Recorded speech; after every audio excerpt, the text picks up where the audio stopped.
Многие уже соскучились по идиотским и смешным видосикам пузатого султана Чечни.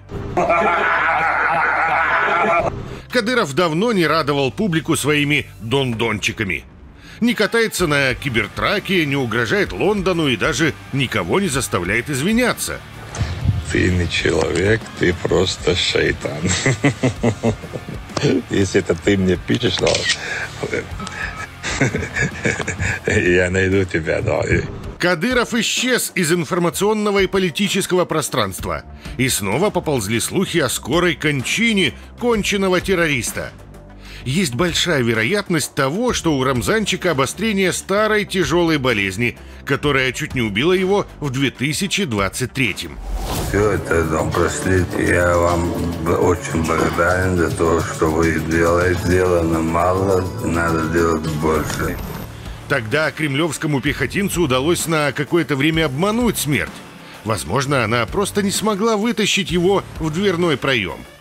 Но Кадыров понял, что уже нужно готовить преемника, потому что панкреонекроз, который ему диагностировали, очень плохо лечится и имеет высокий летальный процент.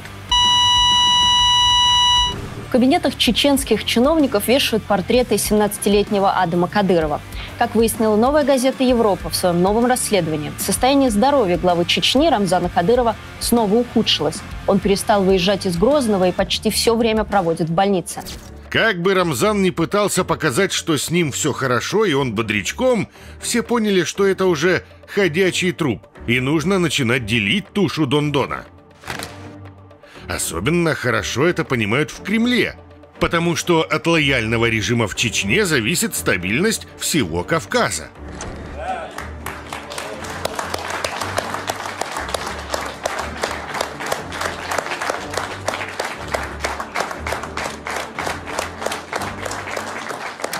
В этом году интрига снова ожила. Недавно Кадыров заявил о своем желании покинуть пост главы республики. Он даже обратился с просьбой к Путину, чтобы тот его отпустил. Но бледный гриб пока молчит. Видимо, принимает решение, кем заменить Рамзана. Рамзан Кадыров просит освободить его от должности главы Чечни. Сам, по собственной воле. Вот посмотрите, он так и сказал журналистам. «Прошу освободить меня от занимаемой должности. Выражаю надежду, что мою просьбу поддержат». Слухи о своей немощности Кадыров, кстати, тоже слышал. Кадыров, естественно, хочет оставить при власти свою семью. Поэтому сразу после первого обострения начал активно продвигать своего несовершеннолетнего сына в свои преемники. Адам Кадыров стал появляться в прессе чаще Киркорова, и каждый раз это было феерично. По факту, политическая карьера Адама началась после того, как он избил в полицейском участке беззащитного русского парня. Для этого его специально вывезли в Чечню и устроили показательное наказание за то, что он сжег Коран. Изучить, как сам ислам, хотя бы постараться. Принять ислам? Да. Ты не от души это говоришь. Глаза куда-то не туда смотрят. За избиение человека в полицейском участке Адам Кадыров не только не понес наказание, а был награжден высшими наградами Чеченской Республики.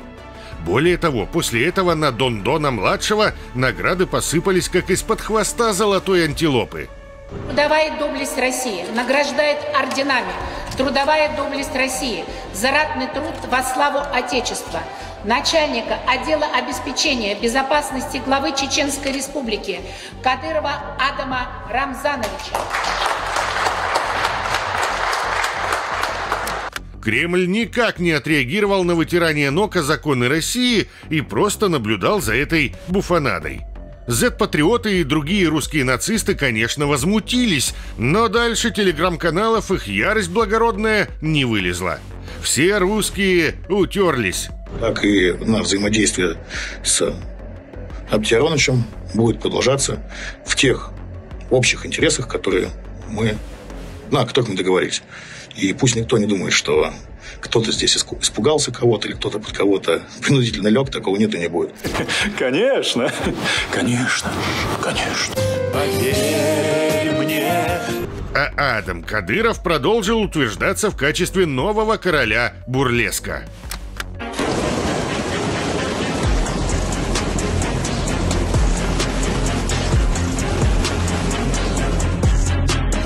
Самые лучшие попадают в Книгу рекордов России.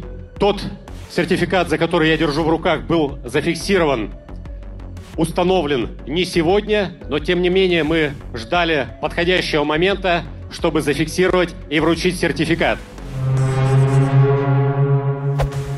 Недавно личинку Кадырова вообще признали героем СВО. Назначили куратором МВД Республики и секретарем Совета Безопасности Чечни. И это в 17 лет. Александр Македонский нервно курит со своей фалангой. Он только в 20 лет взошел на престол.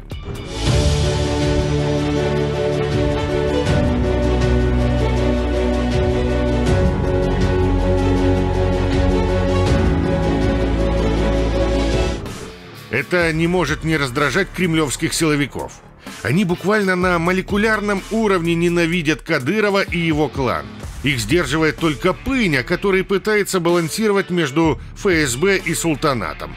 Конечно, он дал полную свободу Кадырову и подсадил его на бесконечное государственное финансирование. Но назначить руководителем целой республики 17-летнего троечника – это уже перебор даже для безумного деда. Видимо, Путин отказал Кадырову назначить преемником его сына и готовит на этот пост другого клоуна. Я думаю, что в ближайшие 2-3 месяца это полностью все завершится. Алаудинов стал новым лицом путинской Чечни. Ассаламу алейкум. Ассаламу алейкум. Из него лепят героя войны, мудрого управленца и великого завоевателя Запада, который лично все танки подбил, все атаки отбил и Курск освободил еще до того, как туда зашли ВСУ. Я считаю, конечно, что если бы мы мобилизовали, я еще раз повторюсь, скажу, собрали бы примерно 1 миллион человек, вооружили бы их, поставили бы в строй, и когда наши враги увидели бы, что у нас появился свободный ресурс 1 миллион человек, я могу поклясться, что у них сразу у всех появилась бы вот эта бравада и желание воевать. На этом фоне Кадыров начал искать пути отхода. Он понимает, что когда умрет и к власти придет другой клан, всей его семейки наступит гаплык. Золотые автоматы переплавят в надгробные таблички. Дон-Дон стал проводить больше времени не в Чечне, а на даче в Эмиратах. Там он начал вести тайные переговоры с монархиями Ближнего Востока, чтобы они обеспечили безопасность его семьи и богатств. Рамзан Кадыров в опале. Как утверждают чеченские активисты, глава республики практически не появляется в Грозном, а семью и ближайшее окружение вывез в Арабские Эмираты. Начиная с конца декабря личный борт Кадырова постоянно курсирует между столицей республики и аэропортами Дубая и Абу-Даби.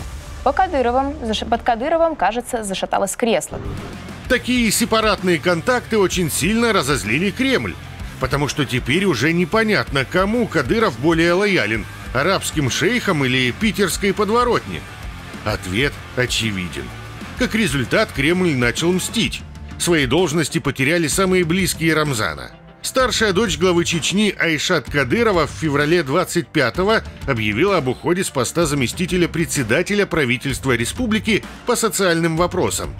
А она была при власти с 21 года, когда, будучи студенткой, возглавила Министерство культуры.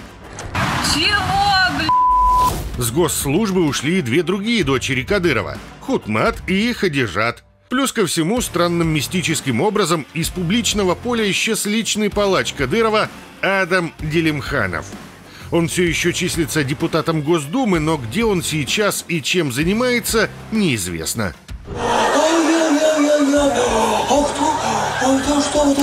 Сразу после отставки старшая дочь улетела на Ближний Восток. Поговаривают, чтобы обсудить вывод всех кадыровских капиталов.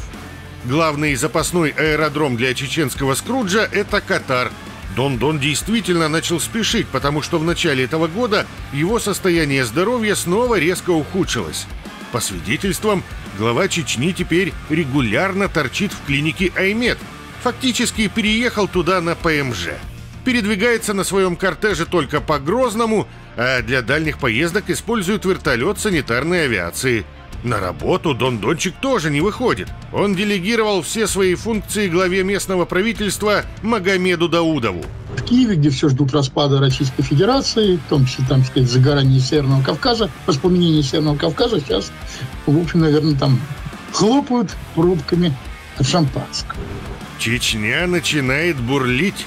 Гауляйтер оккупантов скоро крякнет, а замена его не факт, что принесет стабильность в Чечню. Борьба за власть может поджечь весь Кавказ и развязать третью чеченскую войну. В Кремле это понимают, но сделать ничего внятного не могут. Они сами создали в республике такой неуменяемый режим, который мирным путем заменить нельзя. Теперь любое решение будет плохим. Назначить школьника или лапти Аладдина одинаково губительно для недоимперии. Со смертью Кадырова рухнет вся его гнилая система, и республика снова начнет борьбу за независимость.